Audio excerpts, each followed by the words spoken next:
There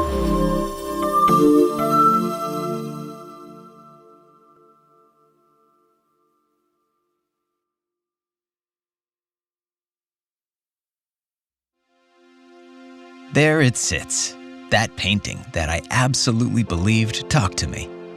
I had many conversations with it over the past few years. It's a simple painting, a countryside landscape with a lake and a man walking alongside it. It sits in a place of honor next to all the other accomplishments in my life. Now, I'm celebrating my next big accomplishment.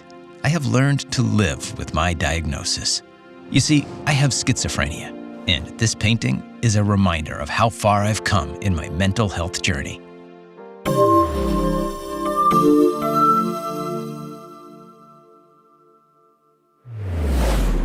About 2 years ago, I started to notice some changes in myself, but I didn't understand what was going on. I had been working at my first real job for about a year. Things were going well at first, but then I started having a hard time concentrating. After a while, I also started to see objects move on their own. As time went on, I started to hear a painting that I received from a friend talk to me, and it wasn't very long before I talked back to it. Also, people sometimes didn't seem to understand me when I talked to them, and I started to really struggle at work. It was only much later, about a year after first noticing the symptoms, that I talked with a psychiatrist and became aware of what was taking place. My psychiatrist told me about a mental illness called schizophrenia. Schizophrenia is a serious mental health disorder. It can significantly impact how someone acts, thinks, and feels. It interferes with the logic that they would typically use, and they can begin to act in ways that seem strange to other people. For example, I really believed that I was seeing objects move on their own, and I could talk to them. I now know that I was having hallucinations and delusions, some of the symptoms of schizophrenia.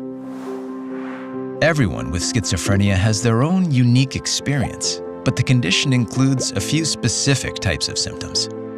One symptom is hallucinations, when your senses perceive something that isn't really happening.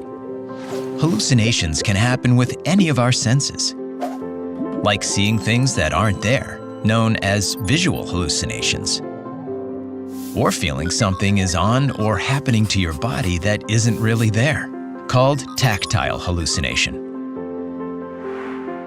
Hallucinations can even extend to one sense of smell, referred to as olfactory hallucinations.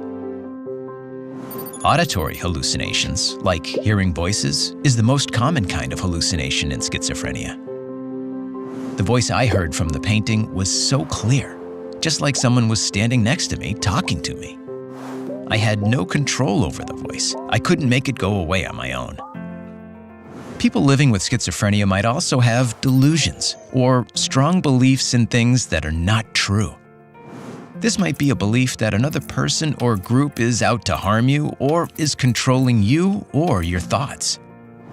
Another example of delusion is that you may think you're a famous person from history, or that you're in a relationship with a famous person.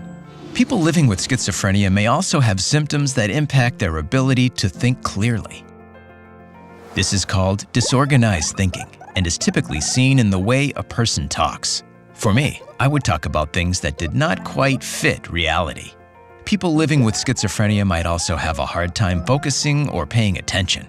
I frequently bounced from one topic to other unrelated topics, and people thought my answers to their questions were odd. Disorganized behavior is another symptom of schizophrenia. For me, I acted in more and more unpredictable ways, like getting agitated very quickly. For others, this could manifest by repeating a specific motion or phrase out loud, over and over again. For people living with schizophrenia, they might look like they don't have the usual range of emotions. This is called flat affect. I was having a tough time with my mood. I didn't enjoy the things I used to. It was really difficult relating to other people, and I didn't want to be around them. The people that I did interact with were confused by what they saw happening to me. The good news is that treatment for schizophrenia is available. My family noticed a change in me and urged me to see a doctor. After some time, I saw a psychiatrist. With the help of my family, I told her what was going on. She asked me about how long my symptoms had been going on and how they were impacting my life. I started taking medication, and over time, after finding which medication and dosage was right for me, together we figured out the best treatment plan for me. She also recommended that I see a counselor to help me work on social skills and cope with the ups and downs of my treatment journey.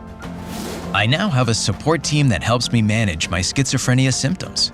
My family, my psychiatrist, and my counselor help me throughout my journey. There are good days and not so good days, but I have learned how to live with schizophrenia.